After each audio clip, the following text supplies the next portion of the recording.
Breaking news చూస్తున్న ముఖ్యమంత్రి రేవంత్ రెడ్డి అధ్యక్షతన కాసేపట్లో కాంగ్రెస్ శాసనసభాపక్ష సమావేశం జరగనుంది.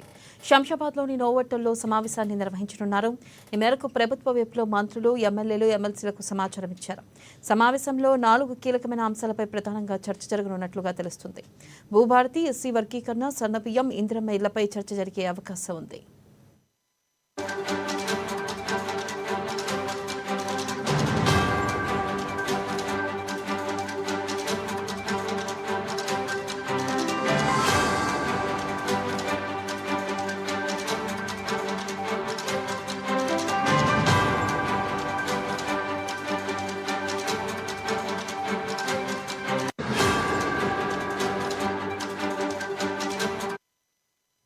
ఇటీవల ప్రభుత్వం వరుసగా పలు ప్రతిష్టాత్మక నిర్ణయాలు తీసుకుంటుంది. దేశంలో మరెక్కడా లేని విధంగా రేషన్ కార్డు లబ్ధిదారులకు సన్నబియ్యం పంపిణీ, ఎన్నికల్లో హామీ ఇచ్చినట్లుగా ఎస్సీ వర్గీకరణ అమలు చేస్తూ జీవో జారీ చేసింది. ధరని రద్దు చేసి భూభారతిని ఇవాల్టి నుంచి అమల్లోకి తీసుకురాబోతుంది. ఈ అంశాలను ప్రజల్లోకి బలంగా తీసుకువెళ్లడంపై సీఎం సీఎల్పీ సమావేశంలో దిశానిర్దేశం చేయనున్నట్లుగా తెలుస్తుంది. అలాగే ఏఐసీసీ అగ్రనేతలతో రాష్ట్రంలో బహిరంగ సమావేశాలు నిర్వహించడంపై నిర్ణయం తీసుకునే ఛాన్స్ కనిపిస్తుంది. ఇక ఇదే సమయంలో తాజాగా మంత్రివర్గ విస్తరణపై ఎమ్మెల్యే కోమటిరెడ్డి రాజగోపాల్ రెడ్డి చేసిన వ్యాఖ్యలు పార్టీలో తీవ్ర దుమారం రేపుతున్నాయి. ఈ విషయంలో సీఎం ఏవైనా డైరెక్షన్స్ ఇస్తారా అనేది ఉత్కంఠగా మారింది.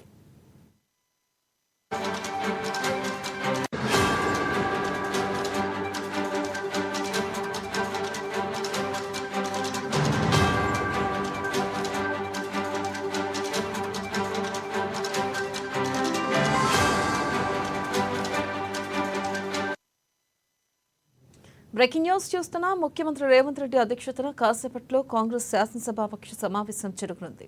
శంషాబాద్లోని నోవోటల్లో సమావేశం నిర్వహించనున్నారు. ఈ మేరకు ప్రభుత్వ విప్లు, మంత్రులు, ఎమ్మెల్యేలు, ఎమ్మెల్సీలకు సమాచారం ఇచ్చారు. దీనిపై మరింత సమాచారాన్ని మా ప్రతినిధి భవిత అందిస్తారు. భవిత, చెప్పండి, మరి కాసేపట్లో సభాపక్ష సమావేశం జరగనుంది. ఈ నేపథ్యంలో ప్రధానంగా ఏ అంశాలపై చర్చించనున్నారు? అప్డేట్స్ ఏంటి? మరికొద్దిసేపట్లో శంషాబాద్ హోటల్ వేదికగా సీఎల్పీ సమావేశం జరగనుంది. ఇప్పటికే కొంతమంది ఎమ్మెల్యేలు కూడా ఇక్కడికి ఒక్కొక్కరుగా చేరుకుంటున్న సందర్భం అయితే కనబడుతుంది. అయితే ఈ సమావేశం అయితే కీలక సమావేశం అనేది చెప్పుకోవాలి.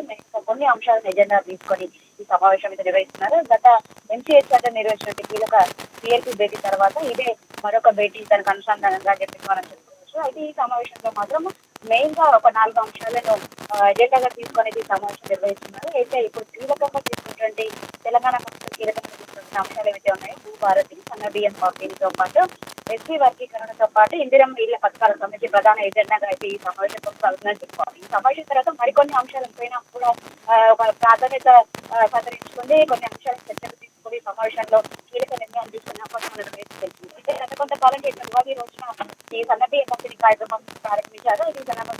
ఈ పంపిణీ కార్యక్రమానికి కూడా విశేష స్పందన వస్తుందని చెప్పేసి ఇప్పటికే పౌర సరఫరాల శాఖ మంత్రి ఉత్తమ్ కుమార్ రెడ్డి కూడా చెప్తున్న సందర్భంగా కనబడుతుంది. గత కొంతకాలంగా సన్నబియ్యం పంపించేసినటువంటి వివిధ జిల్లాల కోసం ఇతర నియోజకవర్గాలకు సంబంధించి ఇప్పటికే వీడియో కాన్ఫరెన్స్ నిర్వహిస్తున్న సందర్భం వచ్చి అక్కడ ఇట్లా పంపిణీ చేస్తున్నారు, ఏ విధంగా రెస్పాన్స్ వస్తుందని చెప్పేసి కూడా వాళ్ళ దగ్గర ఉన్నటువంటి ఫీడ్బ్యాక్ అయితే ఎప్పటికప్పుడు తీసుకున్న సందర్భం అయితే కనబడుతుంది. అంతేకాకుండా ఎస్సీ వర్గీకరణ అంశానికి సంబంధించి గత కొంతకాలంగా ఎస్సీ వర్గీకరణ అంశం 3 దశాబ్దాలుగా పెండింగ్ లో పడుతూ వస్తుంది. ఎన్నో ప్రభుత్వాలు దీనిపైన ఎంతో తీవ్రమైన కృషి చేసినప్పటికీ కూడా ఇది ఎక్కడ కూడా ఒక కొలిక్కి రాని అంశంగా మిగిలిపోయింది. కేవలం సుప్రీంకోర్టు తీర్పు ఏదైతే ఉందో ఆగస్టులో సుప్రీంకోర్టు తీర్పు ఇవ్వడము, రాష్ట్రాలు దీనికి సంబంధించిన నిర్ణయాలు తీసుకోవచ్చని చెప్పేసి తీసుకున్న నిర్ణయాన్ని హర్షిస్తూ రాష్ట్ర ప్రభుత్వం అదే రోజు అసెంబ్లీ సమావేశాల్లో కూడా ఖచ్చితంగా మనం దీనికి చట్టబద్ధత కల్పిస్తాము, ఎస్సీ వర్గీకరణ చేసి తీరుతామని చెప్పేసి కూడా అదే శాసనసభ సమావేశాల్లో కూడా సభలోనే రేవంత్ రెడ్డి ప్రకటించారు. ఖచ్చితంగా దీనికి కట్టుబడి ఉంటామని చెప్పేసి కూడా చెప్పిన సందర్భంలోనే ఈ నేపథ్యంలోనే తాజాగా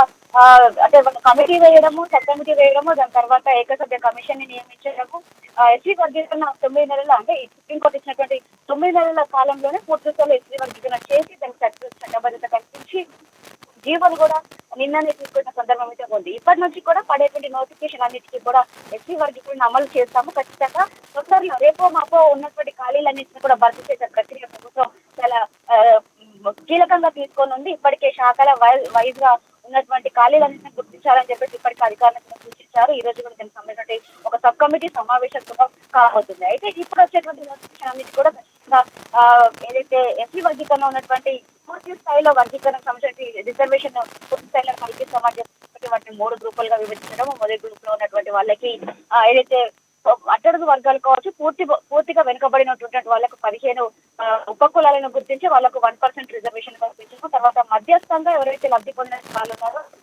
వాళ్ళకి